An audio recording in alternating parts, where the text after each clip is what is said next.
Tidak ada yang menginginkan, tapi hari itu pasti akan datang. Suatu hari yang menjadi akhir bagi seluruh kehidupan yang saat ini kita kenal, diawali dengan sirine, lalu api mulai membakar semuanya. Dan ya, apa yang sebenarnya terjadi? Selamat datang dan selamat berjumpa kembali bersama saya Teguh Gusto. Bagaimanapun kabar dan dimanapun kalian berada, ingatlah selalu waktu adalah harta paling berharga yang tak kasat mata, tapi terus berkurang. Jadi manfaatkanlah sebaik-baiknya. Seperti biasa, saya akan bercerita yang tentu saja tentang sebuah film. Dan kali ini berjudul Poslední Ronin atau dalam bahasa Akamsinya Ronin Terakhir. Sebuah film yang rilis setahun yang lalu, disutradarai oleh Max Shishkin, serta dibintangi oleh para aktor yang aktingnya oke punya. Baik, janganlah berlama-lama, mari siapkan kopinya dan selamat menyaksikan video alur cerita.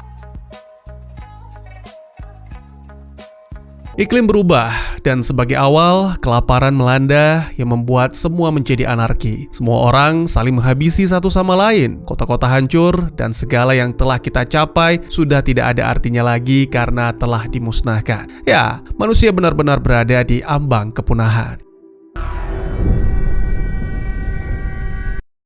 Setelah 1 abad, sedikit dari mereka yang selamat akhirnya berhasil menata kembali semacam keteraturan dan membentuk klan-klan baru dengan peluru sebagai mata uang utama mereka. Saat siang, matahari berkuasa di atas tanah yang tandus, sementara di sisa waktu lainnya dunia tenggelam dalam kekacauan karena tidak ada hukum yang benar-benar berlaku.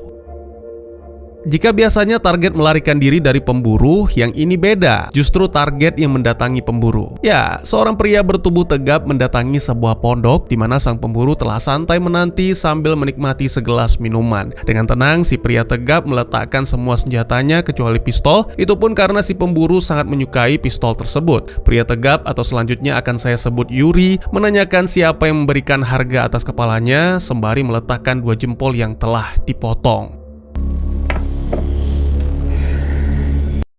Meskipun demikian, si pemburu tidak mungkin mengungkapkan, lalu segera mengacungkan senjata. Dia juga melihat pistol cantik milik Yuri yang ternyata kosong, jadi ya pasti tidak berguna. Sekali lagi Yuri menanyakan siapa yang membayar agar nasib si pemburu tidak berakhir sama dengan para pemilik jempol, namun si pemburu malah mengancam akan memotong lidah Yuri sehingga...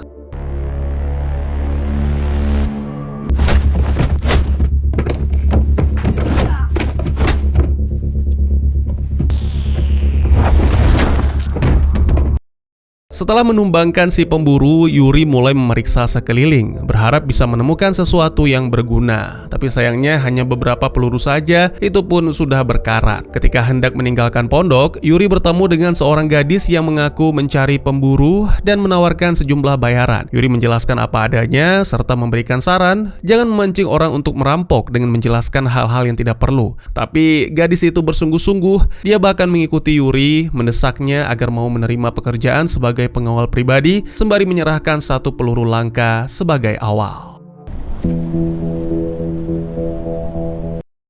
Total yang nantinya dibayarkan ada 12 peluru dan itu membuat Yuri penasaran bagaimana seorang gadis bisa memiliki peluru langka sebanyak itu. Si gadis yang diketahui bernama Maria menjelaskan bahwa tujuan mereka adalah ke tembok yang berjarak kurang lebih 7 malam perjalanan. Jadi ada banyak waktu bagi Yuri untuk mencari tahu.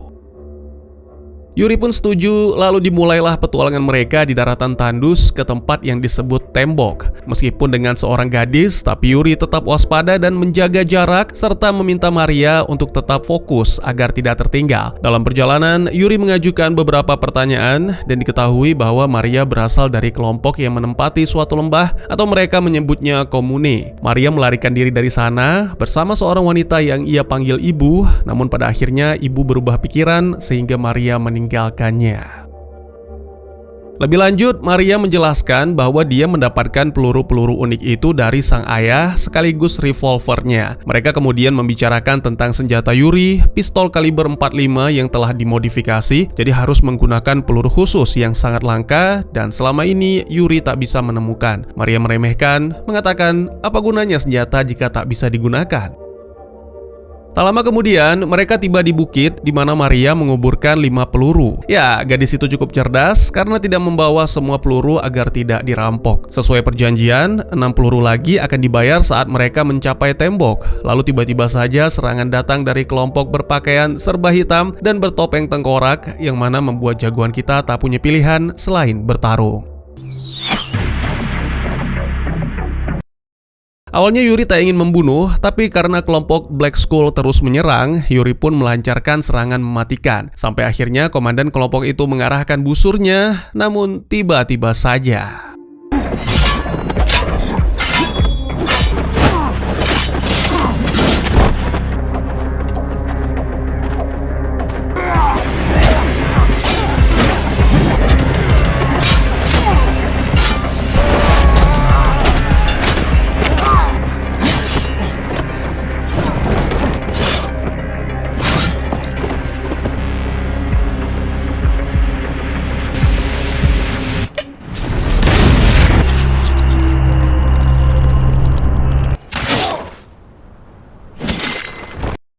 tembakannya bagus, hanya saja dari sekian banyak bajingan mengapa harus yang ini yang tertembak. Sembari memungut peluru, Yuri mengatakan bahwa mereka harus segera melanjutkan perjalanan serta mengurangi waktu istirahat agar bisa segera tiba dalam waktu 3 malam. Saat melanjutkan perjalanan, Yuri menjelaskan bahwa sudah lama kelompok Black Skull memburunya sampai-sampai kini Yuri sudah lupa apa masalahnya. Tapi kini masalah akan menjadi semakin rumit karena ternyata yang ditembak oleh Maria adalah seorang ahli waris. Beberapa waktu kemudian, mereka mencapai bukit lain dan memutuskan untuk beristirahat agar bisa bangun pagi-pagi sekali. Keesokan paginya, ketika terbangun, Maria tidak menemukan Yuri di dekatnya dan setelah mencari di sekitar, gadis itu melihat bahwa Yuri sedang latihan. Momen ini dimanfaatkan Maria untuk mencari tahu asal-usul Yuri dengan memeriksa barang-barang. Gadis itu menemukan sebuah kitab kuno yang berisi berbagai macam ilmu pengetahuan termasuk ilmu bela diri. Yuri memergoki dan mengakui bahwa hanya bisa memahami sebagian isi buku dan segera mengajak Maria untuk bergegas menuju pasar. Sementara itu, sesuai dugaan, kelompok Black Skull datang ke lokasi sebelumnya dan marah ketika menemukan mayat-mayat rekan mereka. Beberapa waktu kemudian, Yuri dan Maria tiba di pasar. Maria mengaku tidak tahu tentang pasar karena di komunenya hanya ada lubang raksasa yang disebut sebagai lubang neraka tak berdasar. Jadi sebelum melangkah lebih jauh, Yuri menjelaskan tentang beberapa peraturan yang wajib dipatuhi. Tidak boleh berbicara dengan pedagang kecuali sedang menawar, jangan menatap pengawas atau watcher, tidak boleh menyentuh apalagi mencuri barang, ikuti kata Yuri, dan dilarang mengeluarkan senjata. Ya, inilah pasar yang komoditasnya berasal dari beberapa klan besar. Bahkan para watchernya pun merupakan perwakilan dari klan-klan yang berpartisipasi. Tempat ini sangat dijaga karena merupakan bentuk kemajuan orang-orang beradab dan tanda kesadaran umat manusia yang saling membutuhkan satu sama lain, walaupun di luar sana banyak kanibal. Tak lama berselang, tibalah Yuri pada salah satu pedagang yang mengaku banyak mendengar kabar tentang Yuri. Tanpa basa-basi, Yuri memberikan beberapa peluru yang ingin ditukar dengan persediaan minyak dan sepatu. Sayangnya pelurunya tidak cukup sehingga Yuri hanya boleh mengambil 2 item dan akhirnya memilih persediaan dan minyak. Maria kesal karena telah menyerahkan 2 peluru yang mana sebelumnya dijanjikan oleh Yuri akan ditukarkan dengan sepatu. Si penjual mengatakan bahwa dirinya mengenali tanda pada wajah Maria yang merupakan tanda para wanita penghibur yang berasal dari komune di negeri seberang dan memperingatkan Yuri agar menyingkirkan gadis itu karena hanya akan membawa masalah. Bersamaan dengan itu, kelompok Black Skull telah mengubur jasad rekan mereka termasuk sang ahli waris. Dari luka tebasan pedang, mereka mengetahui bahwa ini adalah serangan Yuri, jadi tak peduli meskipun matahari sedang terik, sang ketua suku yang marah memerintahkan seluruh anggota untuk memburu Yuri. Kembali ke Yuri dan Maria yang tiba di sebuah bangunan tua. Maria merasa beruntung karena mereka menemukan bangunan itu. Sebaliknya, Yuri malah berpikir bahwa bangunan itu memang berada di jalur mereka dan menunjukkan peta sebagai bukti. Sementara Maria mempelajari peta, Yuri memasak makanan. Kemudian, keduanya sama-sama membersihkan senjata kesayangan dan Yuri menjelaskan tata caranya, mengaku mendapatkan ilmu itu dari buku peninggalan sang ayah. Ya, semuanya Yuri pelajari dari sang ayah dan sayangnya kini ayah Yuri sudah pergi untuk selamanya. Sebenarnya Yuri sempat melihat dan menanyakan tentang kalung yang dikenakan Maria, tapi gadis itu hanya mengatakan bahwa kalung tersebut adalah peninggalan ibunya dan menolak menjelaskan lebih lanjut. Beberapa waktu kemudian, setelah makan, saat petang, keduanya melanjutkan perjalanan sembari membicarakan tentang profesi Yuri sebagai pengembara yang tentu saja tidak memiliki tujuan pasti, serta pengalaman-pengalaman saat berpetualang bersama mendiang ayahnya. Tak lama, Yuri meminta Maria berhenti dan mulai memperhatikan menggunakan teropong. Ada seseorang yang berjalan tertatih sambil membawa bendera. Meskipun demikian, orang itu disebut runner yang bertugas mengirim pesan antar klan. Dulunya memang menggunakan burung, tapi karena sering dimangsa oleh manusia lapar, jadi semua klan sepakat menggunakan runner. Tidak ada yang berani menyerang runner karena ada pengintai yang disebut Bloodhound selalu mengawasi. Sementara itu, klan Black Skull telah mencapai pasar dan segera memaksa seorang watcher untuk memberikan informasi tentang Yuri, tapi bersedia membayar dengan banyak peluru.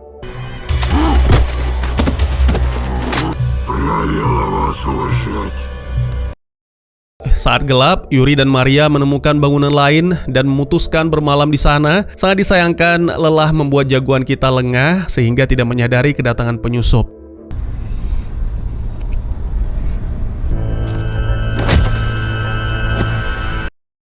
Beberapa waktu kemudian, ketika terbangun, Yuri mendapati diri di tempat yang gelap dalam kondisi terikat, dan tak jauh dari sana juga ada Maria dalam kondisi yang sama. Tak lama kemudian, 3 pria botak datang menyeret Yuri untuk dibawa ke sebuah pondok. Ternyata itu adalah rumah jagal. Mengetahui hal ini, segera tokoh utama kita pun melancarkan jurusnya.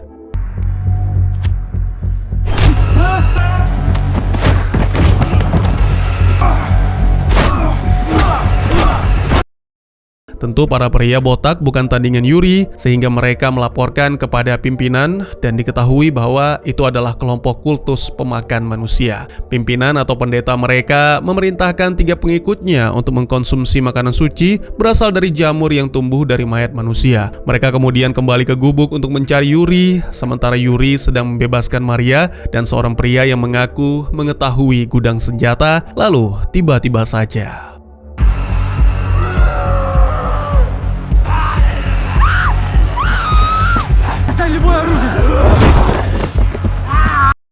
sangat disayangkan, si pria menjadi korban amukan 2 botak, lalu 2 botak pun lepas kendali dan saling baku hantam. Ya, setelah mengkonsumsi jamur itu, mereka menjadi sangat ganas. Untungnya jagoan kita berhasil mengatasinya.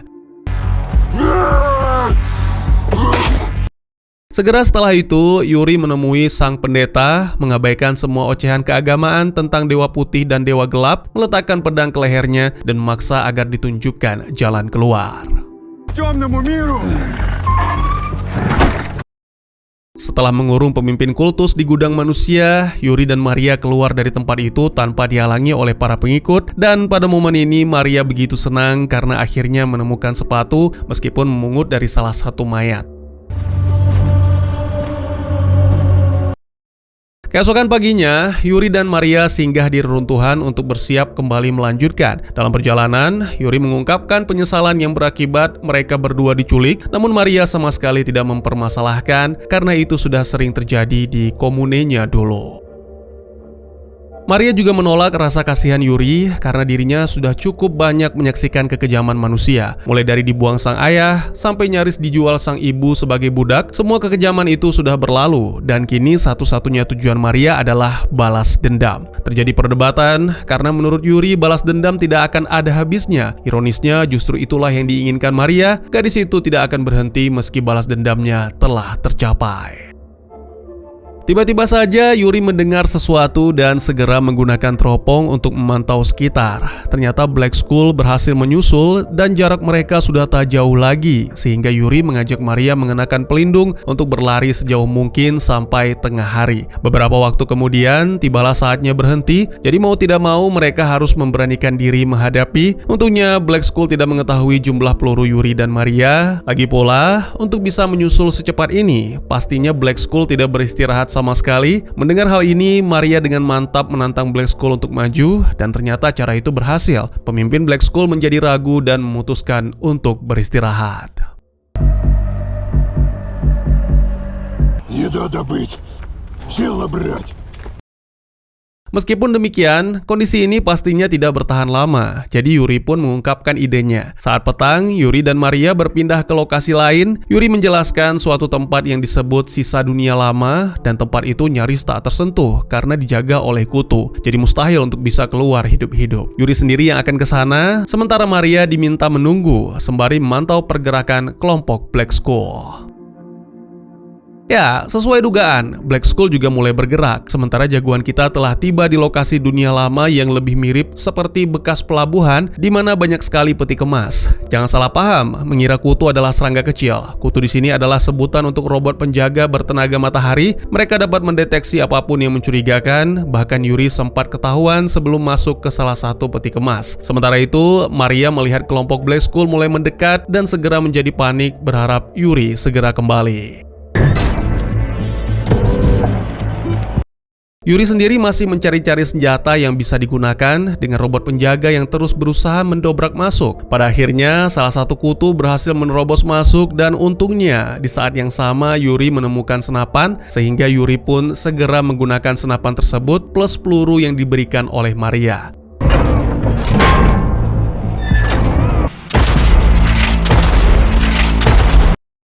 Tembakan tersebut berhasil membuat robot itu lumpuh dan karena sudah malam, maka robot penjaga secara otomatis hibernasi dan segera momen itu dimanfaatkan oleh Yuri untuk membawa senjata pergi dari tempat itu. Tak lama kemudian, Yuri kembali ke lokasi Maria dan dia juga melihat para Black Skull telah datang. Jadi segera Yuri menyiapkan senjata yang ternyata adalah Gatling gun dan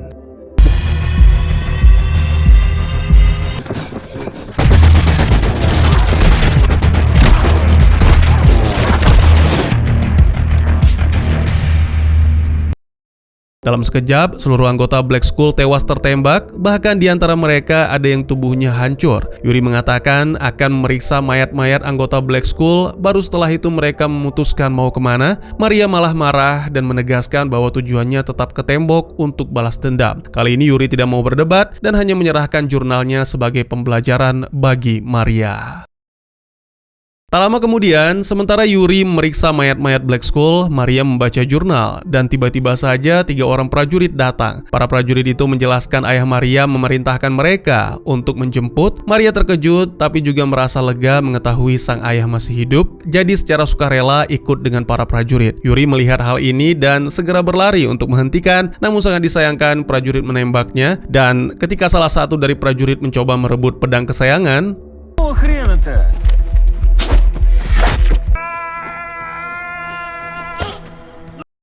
prajurit lain menjelaskan bahwa Maria terlalu berharga, jadi tidak bisa ditukar dengan apapun. Mereka mengucapkan terima kasih dan kini akan membawa Maria ke tembok, serta berharap Yuri tidak mengikuti. Sebelum pergi, Maria meninggalkan kalung kesayangan untuk Yuri, yang mana dikatakan sebagai kenang-kenangan. Akhirnya Yuri hanya bisa merelakan karena tak mungkin bisa melawan dengan kondisi seperti sekarang. Beberapa waktu kemudian, setelah mengobati lukanya, Yuri memulai perjalanan baru. Adegan lain menampilkan robot-robot kutu yang mulai bangkit, serta ditampilkan juga ketua Black Skull yang ternyata masih hidup. Sementara itu, Maria kini telah tiba di istana untuk dipertemukan dengan sang ayah. Ya, ternyata ayah Maria adalah seorang raja bernama Koro. Sang raja mengenakan mahkota dari peluru-peluru dan duduk di singgasana yang tersusun dari beberapa senapan. Dia memperkenalkan Maria kepada seluruh petinggi militer serta dayang-dayang, mengatakan bahwa Maria adalah calon pertama pewaris tahta dan semoga yang terakhir. Ya, terungkap bahwa ada banyak ahli waris di luar sana yang merupakan anak dari hubungannya bersama selir. Sejak dulu, tradisinya adalah setiap selir-selir yang hamil maka akan diusir dari istana. Lalu setelah melahirkan dan anak mereka tumbuh dewasa, maka akan diarahkan pulang ke kerajaan untuk menjadi pewaris tahta. Sejauh ini, diketahui Maria adalah satu-satunya perempuan di antara pewaris tahta yang pernah kembali. Tapi jika suatu hari nanti saudara-saudaranya kembali, maka Maria harus bertarung untuk memperebutkan tahta. Maria mengaku tidak tertarik karena tujuannya hanyalah balas dendam dan tentunya tidak mungkin dilakukan saat ini, jadi gadis itu memutuskan pergi. Raja Korol menahannya, berjanji akan memberikan Maria kesempatan balas dendam, tapi sebelum itu Maria diminta untuk berduel dengan salah satu selir. Masing-masing dibagikan senjata, namun saat duel dimulai,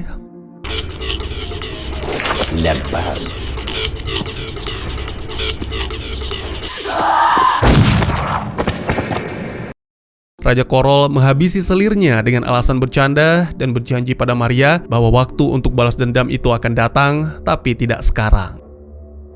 Kembali ke tokoh utama kita yang tiba di sebuah bangunan tua yang dijaga oleh dua pria bersenjata. Yuri meminta agar dipertemukan dengan para tetua sembari memperlihatkan pistolnya sebagai semacam tiket masuk. Ya, diketahui bahwa itu adalah markas dari kelompok yang disebut Kubah. Setibanya di dalam, Yuri mengaku memiliki sesuatu yang sangat berharga bagi kelompok Kubah, yaitu sebuah kitab. Yuri mengaku bahwa beberapa tahun yang lalu ia sempat bertemu dengan perwakilan Kubah dan melakukan petualangan bersama, namun nasib buruk menimpa dan dalam suatu pertempuran si perwakilan tewas. Jadi sebelum menghembuskan nafas terakhir, si perwakilan yang tidak disebutkan namanya menitipkan kitab dan pistol kepada Yuri untuk dikembalikan.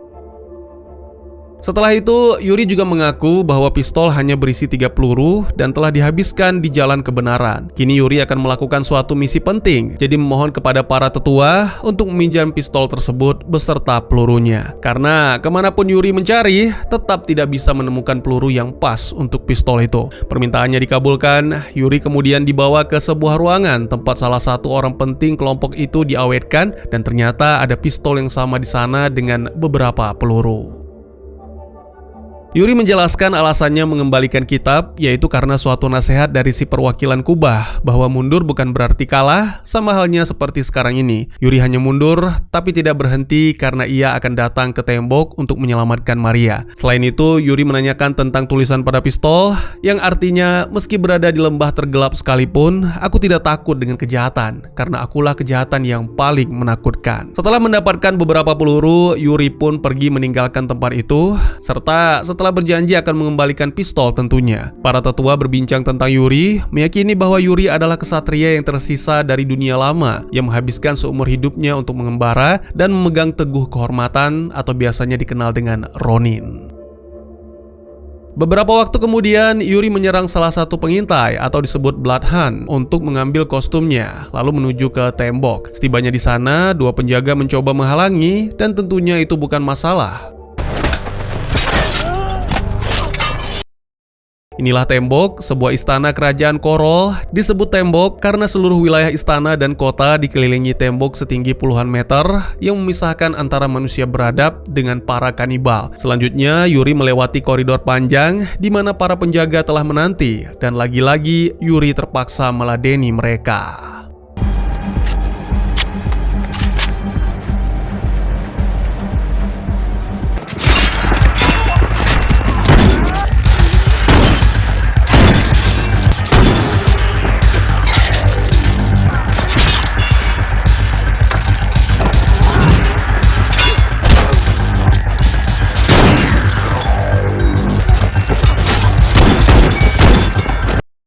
Suara pertarungan itu terdengar sampai ke ruang tahta. Lalu Yuri pun muncul sambil menggunakan seorang penjaga sebagai tameng. Raja Korol cukup kagum melihat kemampuan Yuri dalam bertarung sehingga menawarkan jabatan sebagai jenderal ketika Maria mengambil alih kerajaan. Namun Yuri menolak karena kedatangannya ke sini hanya untuk membebaskan Maria. Tak lama berselang, tidak ada yang menyangka ketua Black Skull datang dari pintu lain mengatakan ingin menghabisi Yuri dan juga Maria. Raja Korol memerintahkan salah satu komandannya, Boroda, untuk menghadapi ketua Black Skull. Namun setelah melihat wajah asli si ketua Black Skull itu, Boroda pun menjadi segan sampai akhirnya mengajukan pensiun.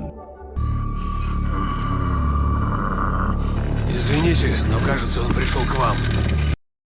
Karena semua menginginkan Maria, maka Raja Korol pun putuskan untuk mengadakan duel 3 orang, yaitu Raja Korol, Yuri, dan Ketua Black Skull akan bertarung secara bersamaan. Hanya diperbolehkan menggunakan satu senjata saja, yaitu pisau emas milik Raja, dan pertarungan dimulai ketika pisau tersebut dilemparkan.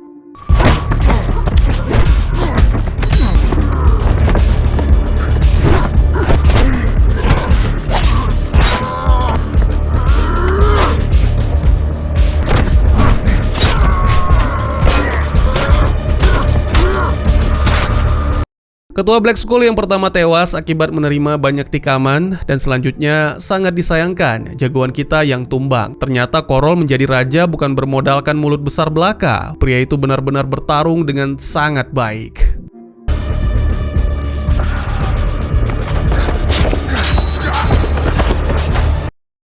Raja Korol mengungkapkan bahwa ini adalah sebuah pertarungan yang luar biasa dan benar-benar sepadan. Sebenarnya Yuri bisa menjadi seorang jenderal yang hebat dan bersama-sama mereka bisa menguasai dunia, tapi peraturan tetap peraturan. Ini adalah pertarungan sampai mati, dan saat meminta Maria untuk menyaksikan eksekusi, ternyata gadis itu telah bersiap dengan senjata pada singgasana dan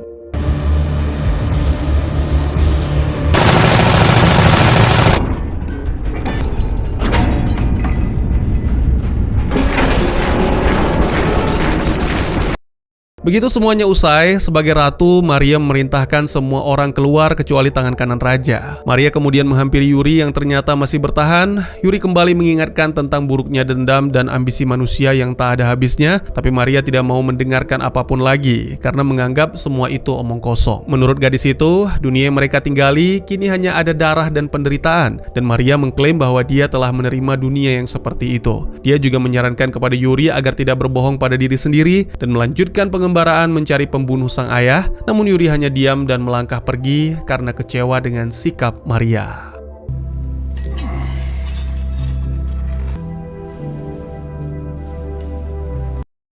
Film pun ditutup dengan menampilkan Maria yang memerintahkan tangan kanannya mengumpulkan pasukan untuk memburu para ahli waris lain dan jika perlu dibunuh. Ia juga memerintahkan agar membawakan api untuk membakar buku yang pernah diberikan oleh Yuri. Yuri sendiri pergi keluar tembok dengan membawa jasad ketua Black Skull dan memberikannya pemakaman yang layak. Kini Yuri dan Maria berada di kubu yang berseberangan, dan yang menjadi pertanyaan, apakah suatu hari nanti mereka akan bertemu lagi sebagai musuh? Dan tamat. Di bagian akhir, kita melihat Yuri dan Maria akhirnya sampai ke tembok, yaitu benteng tempat Korol memerintah dengan gaya Mad King. Sejak awal, Maria hanya hidup untuk satu tujuan, yaitu menemukan ayahnya itu dan membalas dendam karena dulu dia dan ibunya dibuang dari benteng. Yuri sendiri beberapa kali mengingatkan kalau balas dendam tidak akan memperbaiki hidupnya, namun karena tidak punya tujuan lain dan tetap ingin melindungi Maria, dia tetap mengantar gadis itu melintasi daratan, atau di sini mereka menyebutnya lembah yang penuh geng, bandit, dan pemburu kepala yang juga punya dendam pribadi pada Yuri. Ketika mereka akhirnya masuk ke wilayah Korol, kita melihat bagaimana sang raja memperlakukan orang lain seperti hiburan, seolah nyawa manusia cuma bagian dari pertunjukan untuknya. Semua memuncak dalam satu pertarungan brutal ketika Yuri, Korol, dan kepala geng Black Skull bertemu dalam satu duel. Orang yang benar-benar menang justru Maria, karena dialah yang berhasil keluar hidup-hidup setelah semua orang kuat di sekelilingnya roboh. Setelah pertarungan itu, Yuri tergeletak dengan luka parah. Lalu ia bertanya kepada Maria, apakah setelah balas dendam hatinya terasa lebih lega? Maria menjawab dengan jujur namun ragu, iya, enggak tahu. Sehingga terasa bahwa dendamnya memang terbayar, tetapi perasaan kosong dan bingung tetap tertinggal. Dari cara adegan ini disusun, kita diajak menyimpulkan bahwa Yuri tidak benar-benar selamat. Dia mengorbankan dirinya supaya Maria bisa menutup kisahnya dengan Korol. Kalau dilihat dari maknanya, ending ini ingin menunjukkan bahwa balas dendam bukanlah obat ajaib yang langsung menyembuhkan luka lama. Di satu sisi, Maria berhasil mencapai tujuan yang ia kejar selama ini, namun di sisi lain, ia justru menyadari bahwa hidup setelah dendam terkabul tidak otomatis menjadi ringan. Sementara itu, Yuri digambarkan sebagai pejuang dari dunia lama yang hanya punya jalan, bukan tujuan akhir. Karena itu, wajar bila perannya selesai setelah ia mengantar Maria dan memberinya kesempatan untuk hidup, lalu ia sendiri dalam tanda kutip hilang dari panggung cerita. Akhirnya, film ini menutup kisahnya dengan nuansa pahit. Korol memang jatuh dan satu babak kekuasaan berakhir, tetapi harga yang dibayar sangat mahal dan masa depan dunia ini masih tetap terasa keras dan gelap, seolah ingin mengingatkan bahwa ketika hidup hanya dipenuhi dendam dan perebutan kekuasaan, yang berubah hanyalah siapa yang duduk di singgasana, bukan sifat dunianya. Bagaimana menurut kalian?